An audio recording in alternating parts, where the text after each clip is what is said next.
I'm what you could call a collector of Pokemon games. It's amazing how many you can find at pawn shops, yard sales, flea markets, and such. They're generally fun, even if some of them tend to be unplayable. I've been able to find most of the Pokemon games online, and there are even websites that list every Pokemon game that was ever made. But there's one that I haven't seen any mention of, one that I wish that I had never found.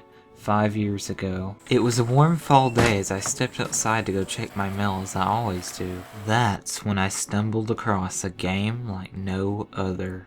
I found it just lying on the side of the road, as if someone had just thrown it out their window while driving by my house. But why would someone do that? It was a Pokemon game like I'd never seen before. The case was solid black, and the label just said Pokemon on it. I thought it might have just been one of those crappy Pokemon bootleg games I had read so much about online. But little did I know, this game was a lot more than that. I walked back into my house to try this game out for myself. I tried it out on my old Game Boy that I hadn't played in years. It only seemed right since that's where I started playing Pokemon in the first place. So I inserted the game, turned on the power, and I was ready to play. The game started with the familiar Nidorino and Gengar intro of Red and Blue. However, the press start screen had been altered. Red was there, but the Pokemon did not cycle through. It also said Black version under the Pokemon logo. However, as we all know, Pokemon Black version is on the Nintendo DS, not the Game Boy. After a few minutes, the music for the title screen started to sound really messed up, as if it was glitched or something. This caught me by surprise and really freaked me out.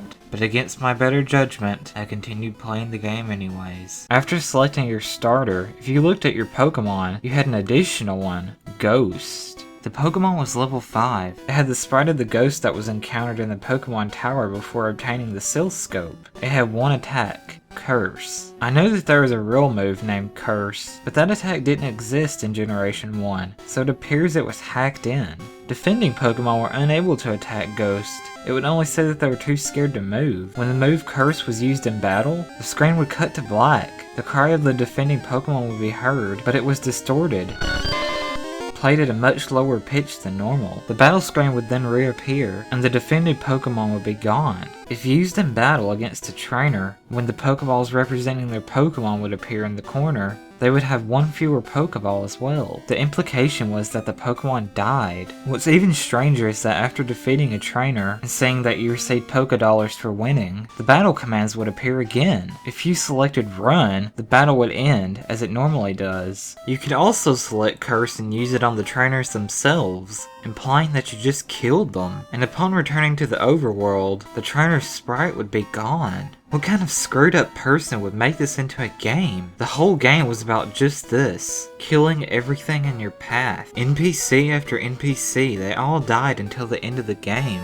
After the end of the credits, the screen cut to black. Ghost appeared on the screen, along with the words, "Ghost wants to fight."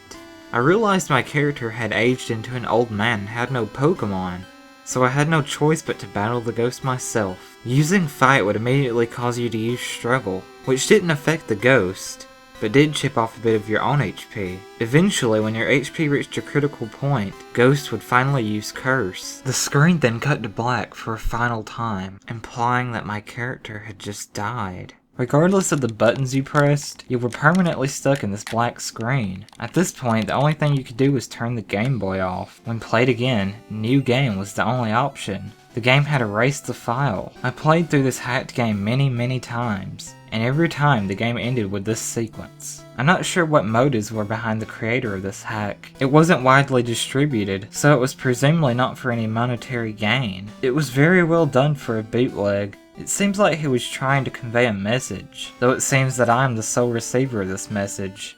I'm not entirely sure what it was. Perhaps he was simply trying to morbidly inject death and darkness into a children's game. Well, that's that, I guess. I'm going to bed.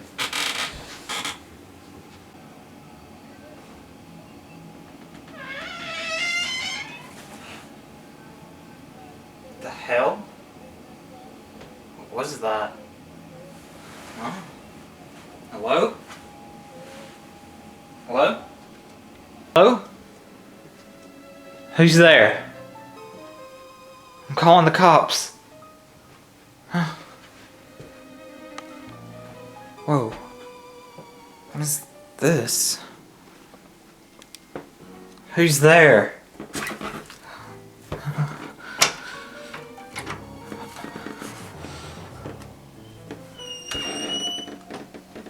Whoa. Whoa. God. What is this? The game? What does the game have to do with this? What in the world is going on? What does this even mean?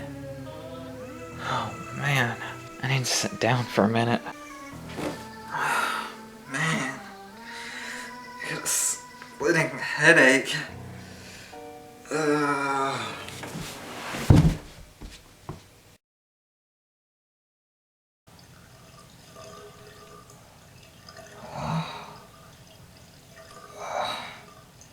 Where am I?